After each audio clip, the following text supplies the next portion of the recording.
episode 4 of the FlatBackFour podcast with me, your host, Andy Maguire, actually with a FlatBack 3 this week because we've lost a member due to a little bit of illness, so we haven't got Deemy with us this week.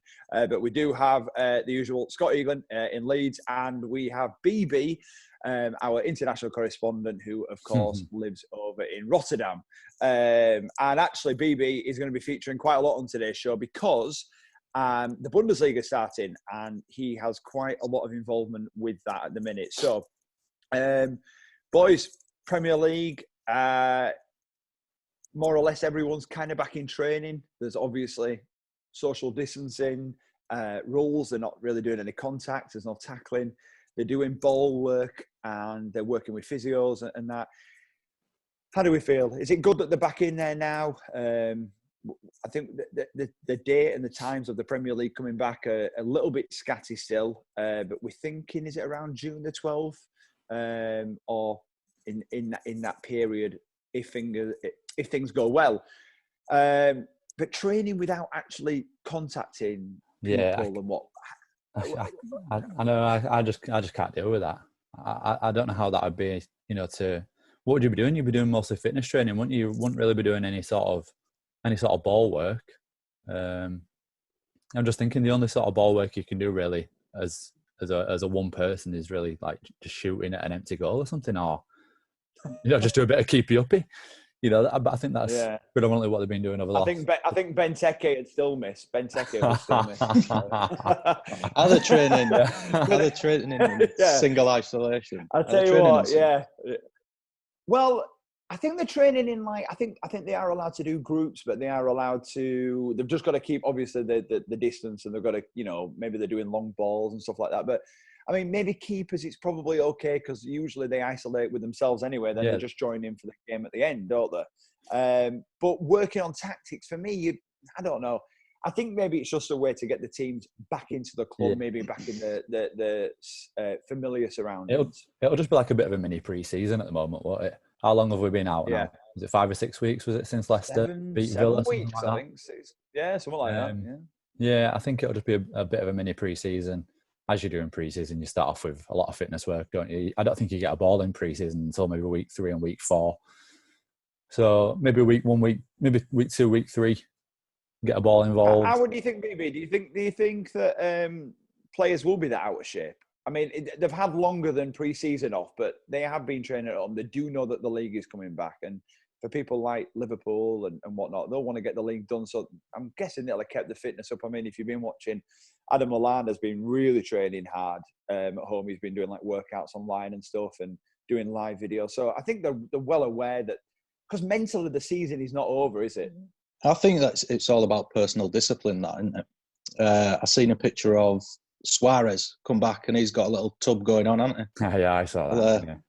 Little veranda going on. So that's about personal discipline. Going on to Pep Guardiola and Jurgen Klopp teams, I definitely don't think any of them will have been slacking, and they'll be in prime physical, prime as prime as they can be coming back.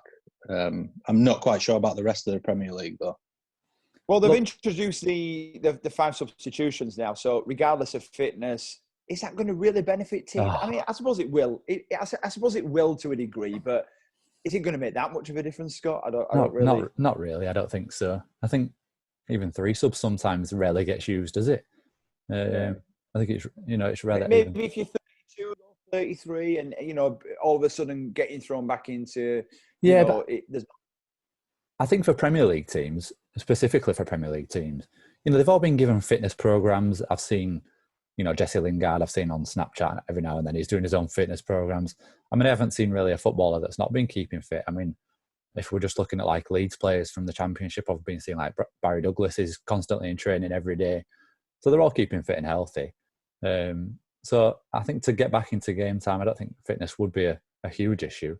And I'm not sure though. It's a different kind of fitness, isn't it? It's, they say about match fitness and things like that. I think the 5 substitutions is a decent addition to it.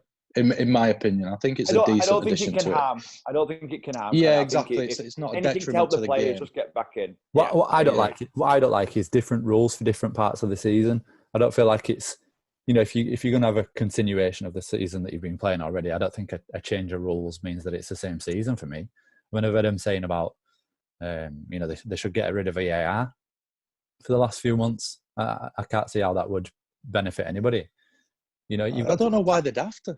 Why would they have to do that? No, they wouldn't. But really, even to change any sort of rules going forward, surely you'd continue the rules that have been going on for most of the season. I just don't see any benefit in it at all. Well, we'll see. I think when you are that, but I think when you are, I suppose, that elite level of athlete, I can maybe understand the 5 substitutions, maybe because like BB said, it is a totally different game when you get into the game, and the intensity, and if somebody feels a calf and just might take them. You know what? I reckon most teams, maybe after the first couple of weeks, if we do get going, probably won't use the 5 subs like you said, Scott. Sometimes they barely use 3. But if you do have a 30-plus-year-old that maybe suffers with injuries and then that match intensity, they're not even allowed to go in hard at training at the minute. So maybe it's quite a sensible idea. My concern is that these substitutions will get abused. You think about, you think your team's winning 1-0, 88th minute, you use 1 sub. Use second sub in 89th minute, third sub in 90th, fourth sub in 91st. Well, do you know what I mean? I always think, though, you're only putting your kiss of death on it, though, because the longer you delay, if you 1-0 up, the more time you are giving the opposition to try and score. So I know where you're coming from, but realistically, I think people will use it right. But I tell you who'd have loved this, Sven-Göran Eriksson. Remember when he used to love a 10 substitution change his full team, wouldn't he? He used to love that. He's gutted. Did anyone see the Sven-Göran Eriksson? Ranieri at Chelsea, he'd love that. Think of man. Yeah, did anyone see the Sven-Göran Eriksson interview on Sky when about the desert island? It was absolutely brilliant. And he said, "Do I have to take a male football?" I think we all know what. They were all going, "Go on, Sven! Go on, Sven!" Yeah, I just saw a yeah, it was a character. So I mean, all right. So the players are bad. The training with face masks. We obviously know it's not going to be the same intensity because they can't do the drills. As for the Premier League coming back, there's still arguments about stadiums. I don't really think it's a benefit if there's no one in the stadium. And who was it that made a great point earlier? Somebody made a great point that I was watching and said, I'll tell you who it was. It was Kenny Dalglish. And he said, some of these teams that are complaining, like Brighton, that they're not playing at home, they've only won 3 games all season at home. So what is the difference? And actually, he's got a real good point there. And actually, maybe without the fans at home, and it is just a neutral venue, they should be just fine. Footballers should be able to go and play in a football stadium that's empty, and it should pretty much feel like their own ground because each club brings their own atmosphere. Liverpool, Man United, Newcastle, Aston Villa. They're all different. But if you're playing with no one... Huh?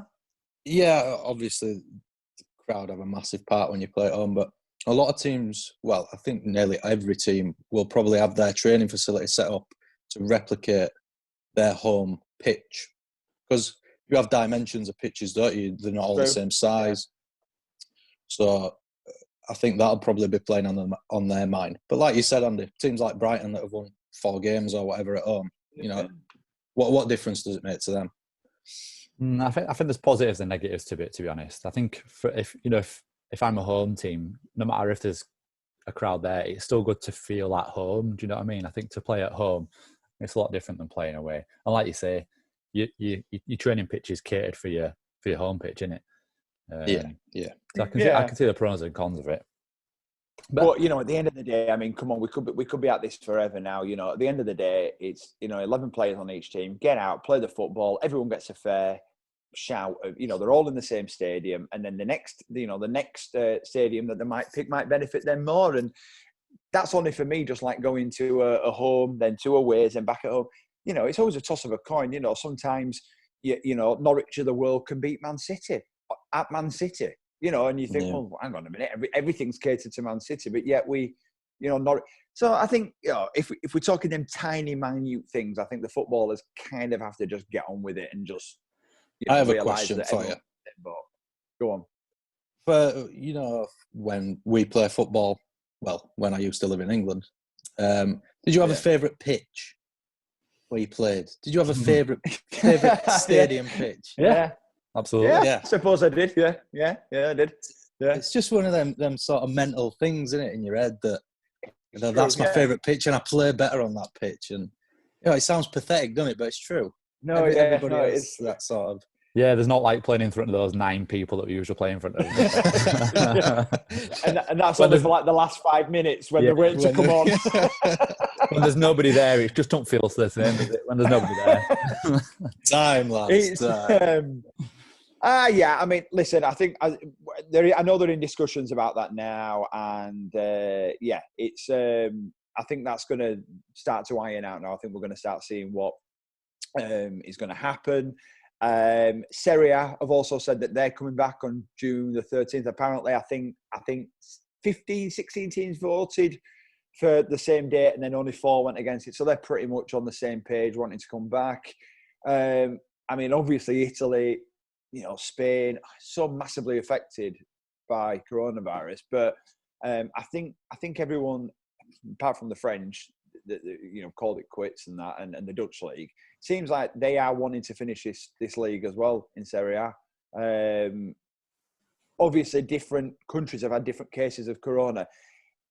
Do you think that matters in all this? Do you think that with Italy coming back and the Premier League coming back, is it just each federation to their own? Because we were on about in the first podcast, maybe everyone should agree. But actually, when you think about it, there's different levels of how this has been affected in other countries. Like Belarus have never stopped playing. So are we just going to leave it to their own FAs to sort this out? I'd like to touch on that, though.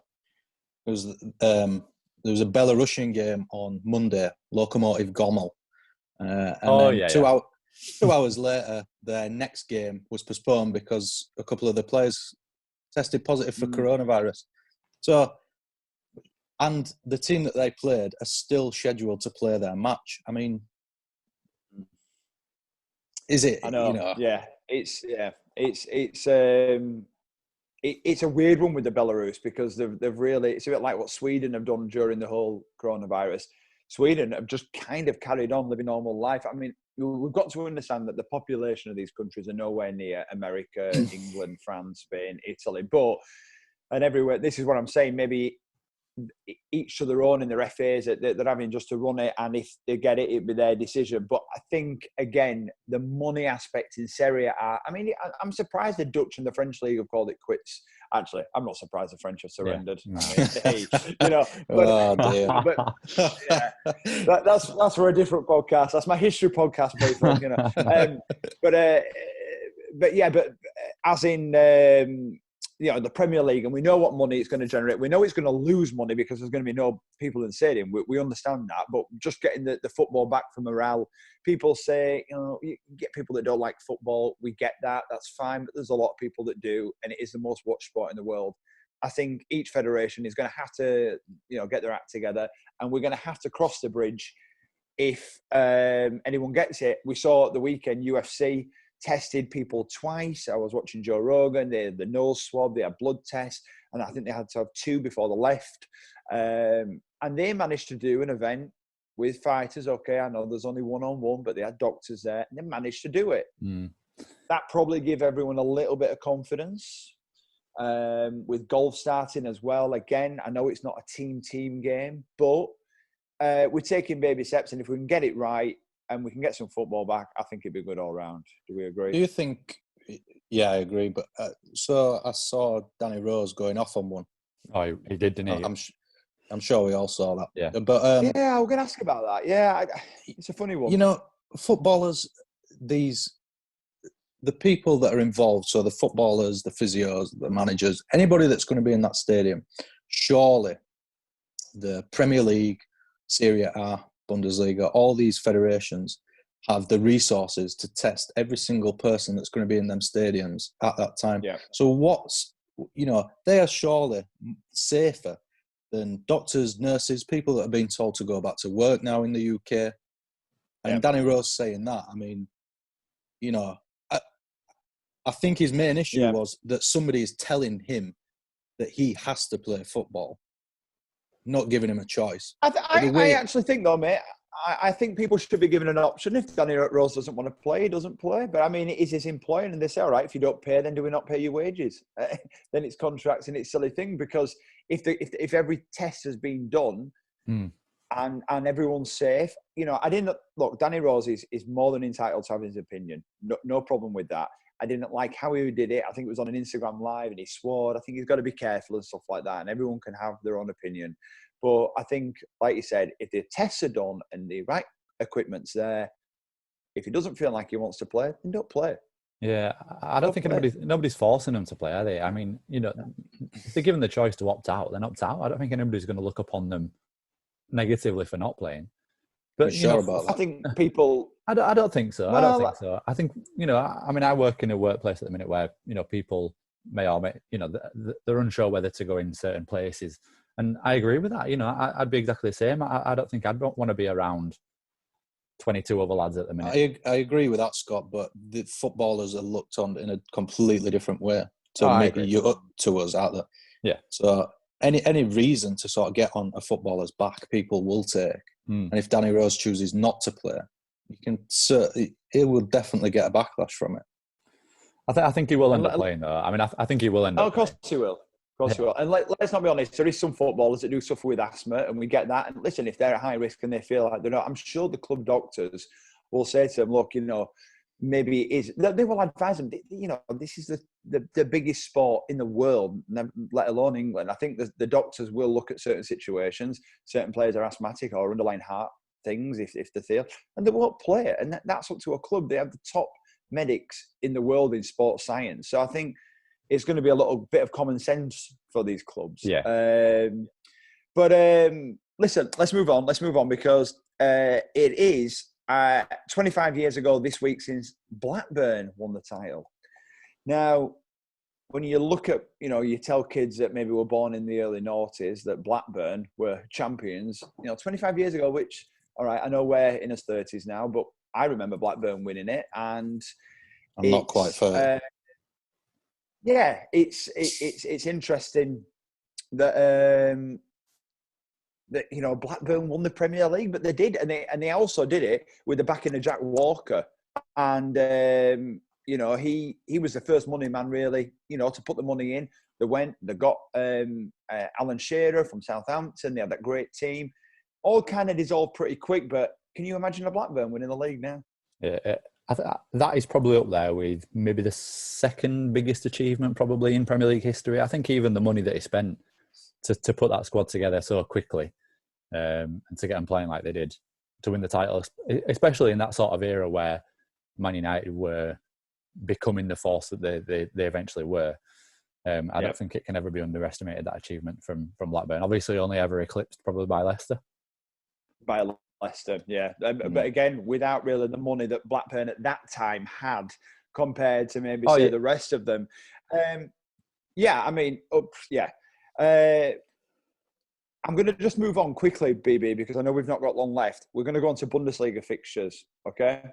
I'm just going to get the notes out because basically BB works in... But I'll tell you what, tell the people what you actually do, BB, because it's actually quite interesting what you do and how you work it out. Yeah, so I'm a senior sports trader for a sports betting company over in the Netherlands. I used to work in the UK. Obviously, I'm from the UK, for big firm William Hill. I'm sure everybody's heard of that. And it's my job to basically work with algorithms and work out the odds and provide them for all you lovely people to bet on. So let's just quickly go over the games, BB. So we've got Augsburg against Wolfsburg this week. How is the pricing going to work because of the coronavirus? There's no one on form at the minute. So how's it gone? Well, yeah, if we talk about any form, it's obviously pre-corona. It will go with that. I think a lot of people know now that most top-level games are fed by Asian lines. So any sort of odds you hear from me today, take of that what you will. Let's quickly go through them then. So give us odds for Augsburg against Wolfsburg.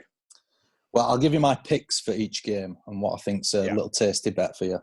So we've got Augsburg They're currently on a 5-game winless run, drawing just once, losing 4.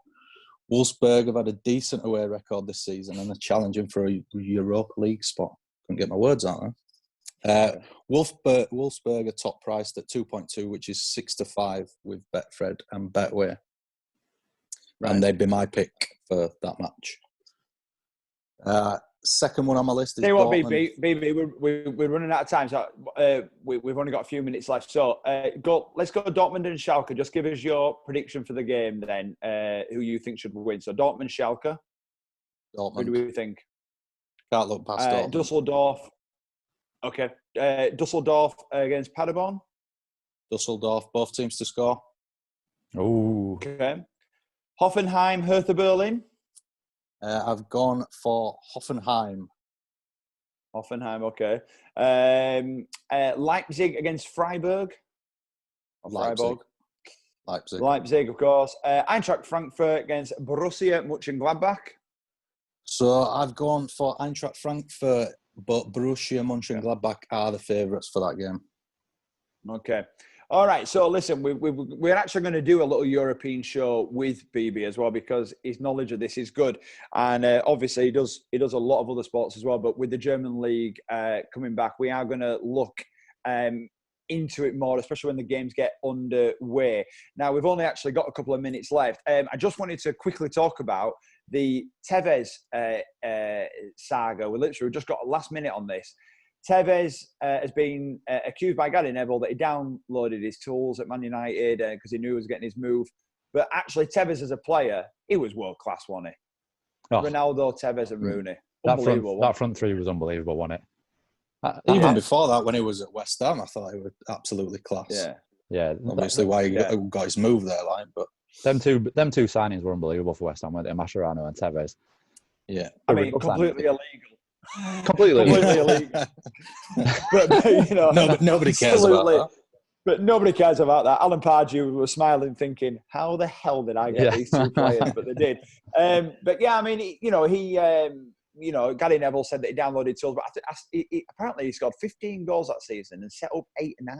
He didn't have really a bad season. I can't see a player like Tevez down in tools. Can you? A player, with that bulldog-like approach. I can't see. I can't see. I knew that were going to come out. Tevez were a good player. So, I think maybe Man United fans were a bit bitter, especially that he went to Man City. But listen, on that note, we are going to finish. Thank you very, very much for watching this week, guys. And we're going to be doing a follow-up show as well. Lots of big things coming and big interviews with some big names in sport as well. So keep it tuned in and we'll see you very soon.